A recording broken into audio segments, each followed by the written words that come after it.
दोस्तों, कमांडर सुधीर कुमार का नमस्कार। आज एक बहुत ही महत्वपूर्ण विषय पे मैं चर्चा करने जा रहा हूं और वो है कि भारतवर्ष में जो नई हमारी युवा पीढ़ी है, जो हमारे यंग इंडिया टैलेंट है, जो हमारे डेमोग्राफिक डिविडेंड है और जो अगले 30-40 सालों में हमारे पास रहने वाला है, उसको इतिहास से क्या सीखना चाहिए और किस तरीके से हमारी जो 11 साल में जो भारतवर्ष की उपलब्धियां हैं उससे किस तरीके से अपने दिमाग में रखकर हमें सेल्फ कॉन्फिडेंस और मोटिवेशन के साथ में आगे हमें दुगनी तिगनी रफ्तार से जो हमें काम करना है उसके विषय में हम अपना एक संकल्प लें। तो सबसे पहले दोस्तों, मैं याद दिलाना चाहूँगा, हजारों साल पहले की बात है, 11वीं सेंचुरी की, कि भारतवर्ष में जो शक्तिशाली राजा हुए हैं, हमेशा हुए हैं, लेकिन फिर भी हमें अपनी शक्ति का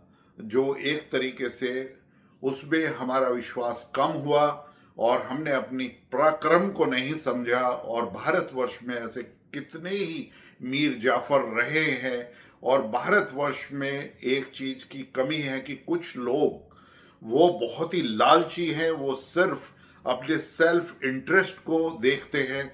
और यही वजह थी कि जो भी इन्वेडर्स यहाँ पर आए, उन इन्वेडर्स ने कुछ ही संख्या में, भारतवर्ष की जो जनसंख्या थी उसके सामने वो कुछ भी नहीं थे, लेकिन उनके नंबर कम थे, लेकिन फिर भी यहाँ पर कुछ भारतीयों ने जो भारतवर्ष के थे उन्होंने उनकी मदद पहुंचाई और इन्वेडर्स जो हैं वो हमारे ऊपर राज कर सके और हजारों साल जो है ना वो हमारी एक गुलामी हमें सहनी पड़ी, क्योंकि हमने अपनी शक्ति का एक एहसास हमें नहीं हुआ।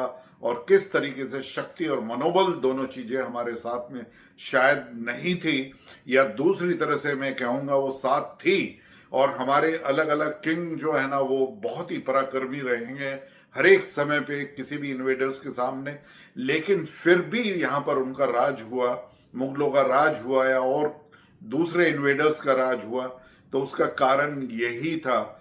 और ये जो हजारों साल की जो एक गुलामियत की मानसिकता थी, तो वो हमारे अंदर जो है ना समा गई। आप सोचिए जरा, यदि हम किसी भी इन्वेडर्स के सामने यदि हम निहत्ते भी लड़ते तो क्या उनकी औकात थी कि वो भारतवर्ष में हमारे ऊपर जो है ना राज कर सके। इसी तरीके से आप ब्रिटिश को देखिए कि कुछ हजारों में वो लोग यहाँ पर आए और किस तरीके से उन्होंने हमारे ही ऊपर राज करके और हमारे ही लोगों को ट्रेन करके और पुलिस में और मिलिट्री में भर्ती करके किस तरीके से प्रयोग किया। जिस तरीके से हम आजाद हिंद सेना में जब सुभाष चंद्र जी ने उद्घोष लगाया और सेकेंड वर्ल्ड वॉर के बाद में जब ब्रिटेन को लगा कि ये जो भारत की फौजें जिन्होंने ब्रिटेन को पूरे विश्व में विजय पताका फहराने में उनकी मदद करी, अब वो यहाँ पर आ गए हैं और उसमें रिवोल्ट का भाव जो है ना वो शुरू हो गया है। उनको एक तरीके से सुभाष चंद्र बोस ने उनको मोटिवेट कर दिया है, एक उनके अंदर इंस्पिरेशन है, तो वो अब तुम्हें जो है ना मार कर भगा देंगे। और यही कारण हुआ कि हमें आजादी मिली। लेकिन फिर भी ऐसे लोग थे हमारे भारतवर्ष में जिन्होंने इस भारतवर्ष के जो है ना दो टुकड़े कर दिए और उसमें लाखों लाखों लोग जो है ना उन्होंने अपनी प्राण की आहुति देनी पड़ी। लेकिन अब जो 11 साल की मैं बात जो उपलब्धियों की करूंगा, उससे पहले हमें अभी सोचना है कि 1947 से 2014 तक बीच में एक दो सरकारों को छोड़कर जो कांग्रेस का राज था उसने हमारे पराक्रम को बढ़ने ही नहीं दिया। यहाँ पर मैन्युफैक्चरिंग का अंत करा, अपीजमेंट की पॉलिटिक्स करी, डिफेंस कैपेबिलिटीज को लगातार घटाते गए क्योंकि डिफेंस मैन्युफैक्चरिंग को पूरा खत्म कर दिया गया।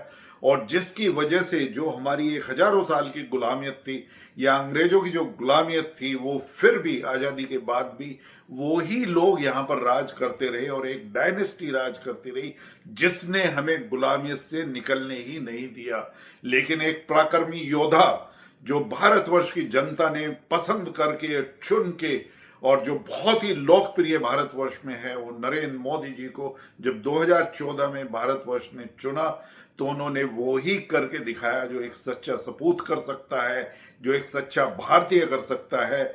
उन्होंने अपने जीवन की ना परवाह करते हुए उसकी आहुति देकर देश के 140 करोड़ लोगों को किस तरीके से लेकर हर एक क्षेत्र में प्रगति की है, और आज हमें शक्ति का एहसास हुआ है। और सबसे बड़ा योगदान ये ही है कि आज भारतवर्ष में एक नेशन फर्स्ट की जो भावना हमारे अंदर बह रही है, जो हमारे सनातन धर्मी है उनके अंदर, जो हमारी सिविलाइजेशनल वैल्यू सिस्टम है, जो हमारे खून के प्रवाह में वो बढ़ रहा है। आज हमारा मनोबल इतना बढ़ गया है, आज हमारा आत्मविश्वास इतना बढ़ गया है, जिसको जगह है कि हमने गुलामियत की मानसिकता को पीछे छोड़ दिया है। और ये ही योगदान है नरेंद्र मोदी जी का, जिन्होंने भारतवर्ष के सभी लोगों को साथ में जोड़कर आगे बढ़ाकर उनमें आत्मविश्वास पैदा करके ये सबसे बड़ा चेंज भारतवर्ष में आया है।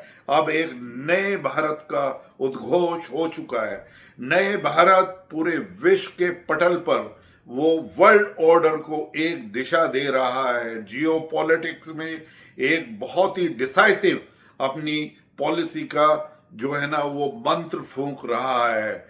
और यही कारण है कि भारत की बढ़ती हुई प्रतिष्ठा, भारत की बढ़ती हुई इकोनॉमिक स्ट्रेंथ, भारत की बढ़ती हुई डिफेंस कैपेबिलिटीज, भारतवर्ष की बढ़ती हुई मैन्युफैक्चरिंग, भारतवर्ष का सौहार्द, और जिस तरीके से पूरी जनता जनार्दन मोदी जी के पीछे और कंधे से कंधा मिलाकर खड़ी हुई है, तो डेफिनेटली जब भारत का ये प्रचंड लहरेगा तो भारत किसी ना किसी को तो विस्थापित करेगा।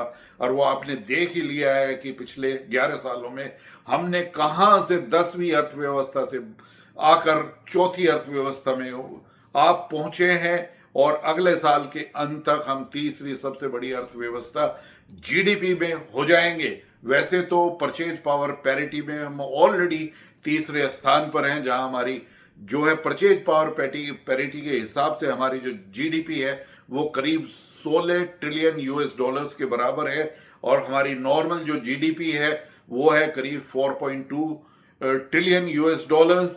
तो दोस्तों ये है भारत का प्रचंड, और इसी की वजह से आपने देखा होगा आज ट्रम्प जिस तरीके से वो टैरिफ वॉर भारतवर्ष के खिलाफ कर रहा है, जिस तरह की वो चीजें भारतवर्ष पर थोप रहा है, और जिस तरीके से उसने एक टेररिस्ट नेशन पाकिस्तान, जिसने उनकी ट्विन टावर्स को जो है ना मिटाया, 3000 अमेरिकन को आज उसी के साथ वो ऐसे मुल्ला मुनीर को अपने साथ बैठाकर जो है ना वो एक तरीके से पाकिस्तान के साथ अपनी दोस्ती को आगे बढ़ा रहे हैं।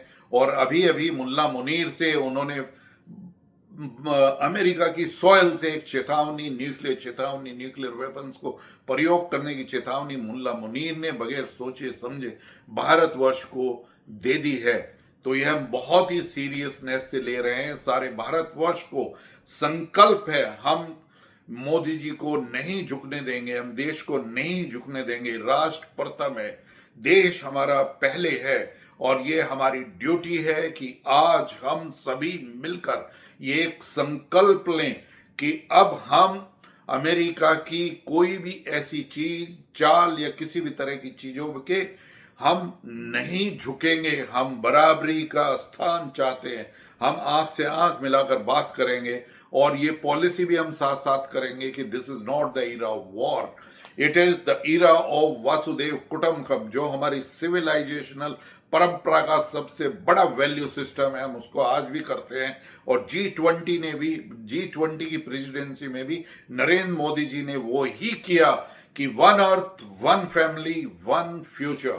तो ये ही हमारा डिसाइसिव रोल जियो पॉलिटिक्स में रहेगा। अब आप देखिए कि जिस तरीके से आज तक अमेरिका ने सभी देशों में जहां जहां उन्होंने वहां के लीडर्स को और वहां की गवर्नमेंट को किस तरीके से चेंज किया है, वो शायद यही सोच रहे हैं। और एक मास्टर प्लान वहां की डीप स्टेट, जिसमें काफी पॉलिटिशियंस हैं, बड़े बड़े बिजनेसमैन हैं, इंटेलिजेंस के लोग हैं, और जो CIA है, उनकी FBI है, इस तरह के सभी लोग जो है ना, अब उन्होंने दोस्ती जो है ना एक तरीके से पाकिस्तान से कर लिए, उधर सीरिया में एक टेररिस्ट बैठा हुआ है जिसको वहां पे हेड ऑफ द स्टेट बनाया हुआ है अमेरिका ने, और इसी तरीके से अमेरिका की डीप स्टेट ने जो है वो कू कराया है यहाँ पर बांग्लादेश में। किस तरीके से शेख हसीना को वहां से बांग्लादेश से छोड़ना पड़ा और प्रोफेसर यूनिस को किस तरीके से उन्होंने स्थापित बांग्लादेश में किया, ये आप सभी जानते हैं। आज भारतवर्ष में फिर से एक तरीके से यहाँ पर मीर जाफर की कोई कमी नहीं है। वो सारी की सारी चीजें वो ही बोल रहे हैं, स्पेशली हमारे लीडर ऑफ अपोजिशन है, वो शायद ये नहीं सोच रहे हैं कि वो सारे मुद्दे जो भी उठा रहे हैं वो सारे मुद्दे उनकी वोट को कम कर रहे हैं, उनकी पॉपुलैरिटी को नहीं बढ़ा रहे हैं, लेकिन वो प्रयोग उसी टूल किट का कर रहे हैं जिसको जॉर्ज सोरोस बढ़ाते हैं, जिसकी अमेरिकन डीप स्टेट आगे बढ़ाती है। वो सिर्फ उनकी जुबान, तो वो ही बोल रहे हैं जो उनको कहा गया है। और इन सब के सामने जो विदेशी टूल किट है American supported American deep state का, वो ये ही है। उनके सामने एक दीवार खड़ी है, वो बहुत ही मजबूत दीवार जिसके पीछे 140 करोड़ भारतीय खड़े हैं। वो है Narendra Modi, the honourable prime minister of India. उनको पता है कि ये दीवार जब तक नहीं गिरेगी, भारतवर्ष आगे इसी तरीके से निरंतर प्रगति करता रहेगा। तो उनके सामने एक ही चीज है कि किसी भी तरीके से भारतवर्ष को कमजोर किया जा सके, भारतवर्ष को अपने प्रभाव में लिया जा सके, भारत को झुकाया जा सके, तो वो सभी चीजें ट्रम्प भी कर रहे हैं। और जो डीप स्टेट्स है वो भारतवर्ष में अब इन्वॉल्व हैं, वो कुछ ना कुछ यहाँ पर मुद्दे ऐसे दे रही हैं विपक्ष को और लीडर ऑफ अपोजिशन को। जैसे आजकल उन्होंने वोट चोरी का मामला उठाया। वोट चोरी का सभी को पता है कि कांग्रेस के राज में किस तरीके से बूथ रिग होते थे, किस तरीके से इंदिरा गांधी जो है ना अपने चुनाव प्रयोग में किस तरीके से उन्होंने राजनीति बल का प्रयोग किया था, सरकार का फायदा उठाया था, जिसकी वजह से उनको इलाहाबाद हाई कोर्ट ने उनके खिलाफ निर्णय दिया और उनको अपनी एमपी की सीट खाली करनी पड़ी। उसके बाद उन्होंने किस तरीके से हमारे संविधान का गला घोट दिया और इमरजेंसी लगाई, और उसमें कितने लोगों को इमरजेंसी में जेल में यातना सहनी पड़ी, कितने लोगों को की नसबंदी कराई गई जिसमें युवा भी शामिल थे। तो एक वो दरिंदगी का दौर हमने देखा है, तो उसी की टूल किट का ये एक्सटेंशन है।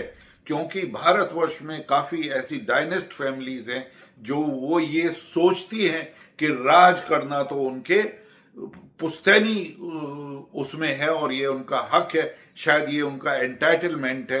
इसी तरीके से लीडर ऑफ अपोजिशन, लेकिन वो ख्वाब देखते रह जाएंगे। आज नरेंद्र मोदी जी की पूरे विश्व में जिस तरीके से काफी हेड ऑफ स्टेट्स उनके साथ में आ रहे हैं, जो अब ट्रंप के सामने भी खड़े हो रहे हैं, चाहे वो ग्लोबल साउथ हो या अफ्रीकन यूनियन हो या और सारे देश हैं। रशिया तो हमारा बहुत ही अभिन्न गहरा मित्र है ही, जो किसी भी समय में हमारे काम आता है। और फिर हमारे राष्ट्रपति पुटिन फिर इंडिया में आ रहे हैं, जहां पर बहुत ही गंभीर मुद्दों पर चर्चा होने वाली है। तो दोस्तों, हमें ध्यान रखना होगा अब कि हमारे अंदर जो मीर जाफर्स हैं, जो इंटरनल एनिमीज हैं, जो स्नेक्स हैं, जो रैट्स यहां पर काम कर रहे हैं, उन रैट्स की जो भाषा है, जिस तरीके के वो दंगे शाहीन बाग से कराते हैं, जिस तरीके से खालिस्तानी सपोर्टेड किसान मूवमेंट कराया उन्होंने और हमारे लाल किले पे और हमारे तिरंगे की भी उसमें इंसल्ट कराई गई, इसी तरीके से वो टूल किट किसी ना किसी तरीके से चल रहा है। कांग्रेस और उनके लीडर्स एक ही चीज में विश्वास करते हैं कि एक झूठ को यदि 1000 बार बोला जाए तो वो सच हो सकता है, लेकिन ऐसा नहीं होता है। सत्यमेव जयते। एक जहां से मोदी जी उठकर आए हैं, जिस तरीके से उन्होंने कर्मठता से भारतवर्ष के लिए पहले गुजरात में और अब देश के प्रति और देश के लोगों के प्रति जिस तरीके से वो समर्पित हैं, जिस तरीके से उन्होंने डिफेंस की मेक इन इंडिया में कैपेबिलिटीज बढ़ाई हैं 11 साल में, वो आप सबके सामने है। यही कारण है कि ट्रंप को एक आग लगी हुई है, वो ये बर्दाश्त नहीं कर सकता कि अब भारतवर्ष को उसके हथियारों की जरूरत नहीं है, भारतवर्ष को अब उसकी टेक्नोलॉजी की जरूरत नहीं है। वहां पर काफी पाकिस्तान के अंदर ऐसे हथियार थे जहां पर अमेरिका के हथियार वो यूज कर रहा था, उनके फाइटर प्लेन यूज कर रहा था, चाइना के यूज कर रहा था। तो चाइना को भी बहुत ही करारा माकूल जवाब हमारे इंडियन डिफेंस फोर्सेस ने और पाकिस्तान को झुकने पर मजबूर कर दिया 3 दिन के अंदर। तो जिस तरीके से electronic warfare, precision strikes, the missiles and then electronic warfare जिस तरीके से भारतवर्ष ने किया है, उनके ड्रोन गिराए, इंटीग्रेटेड डिफेंस को दिखाया है, अपनी कैपेबिलिटीज को, लॉन्ग रेंज रडार्स को दिखाया, और जिस तरीके से हमारे S-400 ने जो है ना वो 300 किलोमीटर से भी जाकर उनके अवैक्स को गिराया है, जिस तरीके से F-16 को और J-10, J-15 को चाइना के जो एयरक्राफ्ट से उनको किस तरीके से गिराया है, और उन्हें हैंगर में भी उनके जो एयरपोर्ट्स पे खड़े हुए थे उसमें भी नेस्त नाबूद किया है। तो सारी दुनिया में हमारी ब्रह्मोस मिसाइल, अस्त्रा मिसाइल्स, आकाश तीर, इन सभी हमारी इंडिजिनस जो मैन्युफैक्चर्ड आइटम्स हैं, वो डिफेंस की डिमांड जो है वो करीब 40-45 कंट्रीज से आ रही है। तो ये कैसे बर्दाश्त कर सकते हैं ट्रंप की आगे का डिफेंस मैन्युफैक्चरिंग का मार्केट भी भारतवर्ष में ही होने वाला है, क्योंकि भारतवर्ष सबसे सस्ता और सबसे टिकाऊ, दो बेस्ट क्वालिटी जो है ना वो कम से कम दामों में अफोर्ड कर सकता है। ये है हमारे इंजीनियर्स का, साइंटिस्ट का और हमारे फौज का जो है ना अब सामर्थ्य जो है वो जाग गया है। हर एक भारतवासी का सामर्थ्य जाग गया है। अब हमें अपनी शक्ति का एहसास है, और आज भारतवर्ष वो चाहे डिफेंस कैपेबिलिटीज हो अंडर मेक इन इंडिया, या हमें मैरीटाइम ट्रेड के लिए जिस तरीके से हम जो है ना लार्ज वेसल्स बनाने की तैयारी कर रहे हैं सभी तरीके के, और इंडिया के मैरीटाइम में जो है ना इंडिया के फ्लैग में हम आगे बढ़ेंगे। इसी तरीके सेमीकंडक्टर के क्षेत्र में, क्वांटम के क्षेत्र में, आर्टिफिशियल इंटेलिजेंस के क्षेत्र में, रोबोटिक्स में, नैनो इलेक्ट्रॉनिक्स में, मिनरल्स में, रेयर अर्थ्स में, और जिस तरीके से हमने तेल की खोज करी है अंडमान निकोबार में, इसी तरीके से जो सोना जो है ना वो मध्य प्रदेश में। तो इन सभी क्षेत्रों में भारतवर्ष चारों तरफ भारतवर्ष अब प्रगति के रास्ते पर है, और भारतवर्ष की प्रगति को देखते हुए डेफिनेटली लोगों को पूरे विश्व में कुछ ना कुछ तो उनके ऊपर फर्क पड़ेगा। लेकिन हमें नहीं सोचना है, हमारी सोच तो यही है वासुदेव कुटुंबकम, लेकिन हमें चौकस रहना है, न सिर्फ बाहर के उन लोगों से जो भारतवर्ष के खिलाफ ऐसी कार्रवाई कर रहे हैं, बल्कि इंटरनल एनिमी से हमें 24 घंटे 24/7 हमें सतर्क रहना है। और ऐसे इंटरनल एनिमीज को, जो रेट्स जो अपने घर के अंदर ही खाकर किसी ना किसी तरीके से ख्वाब देख रहे हैं कि वो फिर से सत्ता में आ जाएंगे, तो वो उनका ख्वाब पूरा नहीं होगा। जिस तरीके से उन्होंने डिफेंस मैन्युफैक्चरिंग को किल किया था, बाहर से हथियार खरीद के हजारों करोड़ के जो उनके जो कमीशंस होते थे वो सब बंद हो गया है। गवर्नमेंट टू गवर्नमेंट डील हो रही है, करप्शन कम गवर्नमेंट में बिल्कुल ही खत्म हो गया है। मैं ये नहीं कहूंगा कि करप्शन भारतवर्ष में खत्म हुआ है, नहीं हुआ है, लेकिन कम से कम जो टॉप पोजीशंस में जो ऊपर जो है ना सरकार में होता था वो तो खत्म हो गया है, और धीरे धीरे उसका प्रभाव जो है ना और क्षेत्रों में आगामी उसमें बढ़ता रहेगा। जिस तरीके से हमारा इनकम टैक्स का दायरा बढ़ा है, जीएसटी का दायरा बढ़ा है, उन सभी चीजों से अच्छा ही अच्छा हर एक क्षेत्र में हम प्रगति करना चाह रहे हैं, लेकिन हम और प्रगति करेंगे। लेकिन अब सबसे महत्वपूर्ण मुद्दा यही है कि हमें अपनी शक्ति का एहसास हो गया है। हमें डिफेंस मैन्युफैक्चरिंग में, अपने इंडिजिनस इक्विपमेंट्स में, अपनी मिसाइल्स की रेंज को बढ़ाने में और जल्दी टर्न आउट करना पड़ेगा। इंडियन नेवी के बड़े बड़े प्लेटफॉर्म शिप्स को बनाने में, सबमरीन्स को बनाने में, न्यूक्लियर सबमरीन्स को बनाने में, जिससे हमारी डिफेंस कैपेबिलिटीज फिर एक बार डबल हो जाएं, 2030 तक हमारी डबल हो जाएं offensive and defence capabilities of Indian armed forces. वो बहुत जरूरी है। और इसके साथ साथ जो है ना, साइंस, रिसर्च, इनोवेशन के क्षेत्र में भी हमें अपना प्रभाव बढ़ाना है। तो हमें अब जो ये टूल किट, जो अपोजिशन के लीडर्स, क्योंकि वो अपना राजनीति प्रभाव खो चुके हैं, तो हर एक टूल किट ऐसी सोच रहे हैं कि किस तरीके से मोदी जी को कमजोर किया जाए। उधर से पूरा पैसा जो सीआईए और यूएसए की डीप स्टेट ने इसमें लगाया है कि अगले 12 वर्ष में अमेरिका चाहता है वो किसी भी तरीके से नरेंद्र मोदी जी को हटाया जाए। तो इसके लिए पूरा भारतवर्ष तैयार है। आज हम अपने नरेंद्र मोदी जी, आदरणीय प्रधानमंत्री जी के साथ कंधे से कंधा मिलाकर खड़े हुए हैं। हमारी इंडियन आर्म फोर्सेज का पराक्रम है कि भारतवर्ष को आज तक कोई नहीं छू पाया है। 1962 एक एब्रेशन था। यदि नेहरू उस टाइम पर हमारी एयरफोर्स को यूज करते तो निश्चित विजय हमारी ही होती। उन्होंने डिफेंस के पास में उस टाइम राइफल नहीं थी, एम्यूनेशन नहीं था, सर्दी में लड़ने वाले उनके पास कपड़े नहीं थे, उन्हें जो है ना नाइट विजन बायनोकुलर नहीं थे उनके पास में, सर्दियों में लड़ने के लिए और ठंडक में या पहाड़ों पर लड़ने के कपड़े नहीं थे। इसी तरीके से नेहरू जी की जो गलती हुई 1948 में कि उन्होंने आर्मी को रोक दिया, नहीं तो ये पीओके गिलगिट बाल्टिस्तान जो है ना उसी को हम एक दो दिन में वापस ले लेते। लेकिन जो पीछे गलतियां हुई हैं अब उनको हम नहीं, हम अपने मीर जाफर्स को जो हमारे यहाँ पर इंटरनल एनिमीज हैं अब उनको हम सबक सिखाएंगे। और वो चाहे किसी भी तरीके का टूल किट यहाँ पर प्रयोग करें, उनके समक्ष हम दृढ़ता से, बहुत ही एक तरीके से दृढ़ता से हम उनका जवाब देंगे। तो दोस्तों, मैं समय समय पर आपको जो है ना इसी तरीके से आपको इन चीजों से अवगत कराता रहूंगा।